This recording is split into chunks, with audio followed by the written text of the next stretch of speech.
சதாசிவ பிரம்மேந்திரர் இவர் 18ஆம் நூற்றாண்டில் வாழ்ந்த ஒரு மாபெரும் அத்வைத ஞானி மற்றும் மகான் யோகி மற்றும் சிறந்த கர்நாடக இசைக்கலைஞரும் ஆவார்.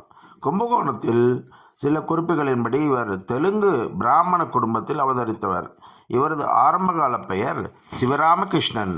திருவிசைநல்லூரில் உள்ள வேத பாடசாலையில் கல்வி பயின்றார். சீதர வெங்கடேச ஐயாவால் மற்றும் ஸ்ரீ போதேந்திர சரஸ்வதி ஆகியோர் இவரது சமகாலத்தவர்கள் மற்றும் வகுப்பு தோழர்கள் ஆவார்.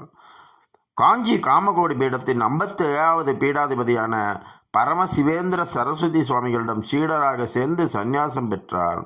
ஒருமுறை விவாதங்களில் பிறரை வென்று கொண்டிருந்த இவரை நோக்கி இவரது குரு, பிறர் வாயை அடக்க கற்றுக்கொண்ட நீ எப்போது உன் வாயை அடக்க கற்றுக்கொள்வாய் என்று கேட்டார்.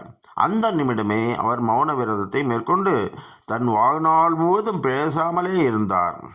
உடல் உணர்வற்ற நிலையில் ஆடைகளின்றி அவதூத துறவியாக காவிரி ஆற்றங்கரையோரங்களில் சுற்றி திரிந்தார். காவிரி ஆற்றில் வெள்ளம் வந்தபோது அதில் அடித்துச் செல்லப்பட்டு மணலில் புதைந்தார். 3 மாதங்கள் கழித்து மணலை எடுத்தபோது இவர் தியான நிலையிலே உயிருடன் இருந்தது கண்டறியப்பட்டது.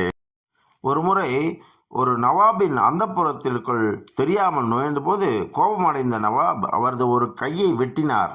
ஆனால் எந்தவித வலியும் இன்றி அவர் தொடர்ந்து நடந்தார். பின்னர் நவாப் மன்னிப்பு கேட்டதும் வெட்டப்பட்ட கையை மீண்டும் உடலில் ஒட்ட வைத்தார்.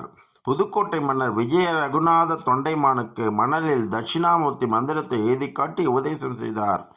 அந்த மந்திர மணல் இன்றும் புதுக்கோட்டை அரண்மனை வளாகத்தில் உள்ள தட்சிணாமூர்த்தி கோயிலில் உள்ளது. அவர் அத்வைத தத்துவத்தை பரப்ப பல நூல்களையும் கீர்த்தனைகளையும் இயற்றினார். ஆத்ம வித்யா விலாசம், பிரம்மசூத்திர பிருத்தி, யோக சுதாகரம் ஆகிய நூல்கள் இவர் இயற்றியவையே. மானச சஞ்சரரே, பிபரே ராமரசம், புரூஹி முகுந்தேதி போன்றவை இன்றும் இவரது புகழ்பெற்ற கீர்த்தனைகள். புன்னைநல்லூர் மாரியம்மன் கோயில் முதலில் ஒரு புற்று வடிவில் மட்டுமே இருந்ததாக சொல்லப்படுகிறது. சதாசிவ பிரம்மேந்திரர் அந்த புற்றை முறையாக செதுக்கி தற்போது நாம் காணும் அம்மன் திருவுருவமாக மாற்றினார். அம்மன் சிலையின் பீடத்திற்கு அடியில் மிகவும் சக்தி வாய்ந்த ஸ்ரீசக்கரத்தை, அது ஜனஸ் ஆகர்ஷண யந்திரம் என்று சொல்லப்படுகிறது, அதை பிரதிஷ்டை செய்தவர் இவரே.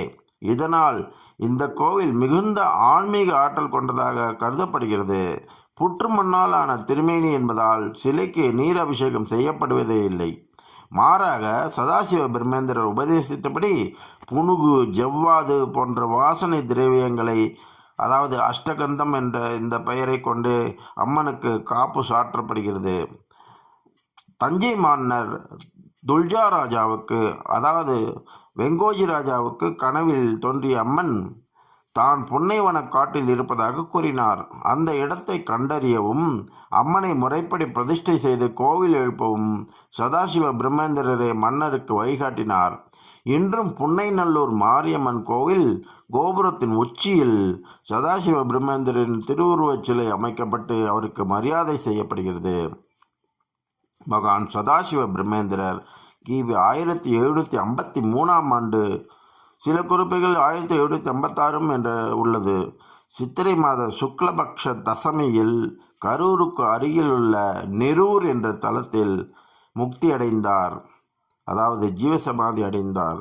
அவர் முக்தி அடைந்த 10வது நாளில் அங்கொரு வில்வ மரம் முளைக்கும் என்றும் காசியிலிருந்து ஒரு அந்தணர் சிவலிங்கம் கொண்டு வருவார் என்றும் முன்னரே கூறியிருந்தார். அதன்படியே இன்றும் நெரூரில் சமாதிக்கு மேல் வில்வ மரமும் சிவலிங்கமும் இருப்பதை காணலாம். இவருக்கு நெரூர் தவிர மானாமதுரை, காசி, பூரி ஆகிய இடங்களிலும் அதிஷ்டானங்கள், அதாவது சூட்சும சமாதிகள் இருப்பதாக கருதப்படுகிறது. நெரூர் கரூரில் இருந்து சுமார் 12 கிலோமீட்டர் தொலைவில் உள்ளது.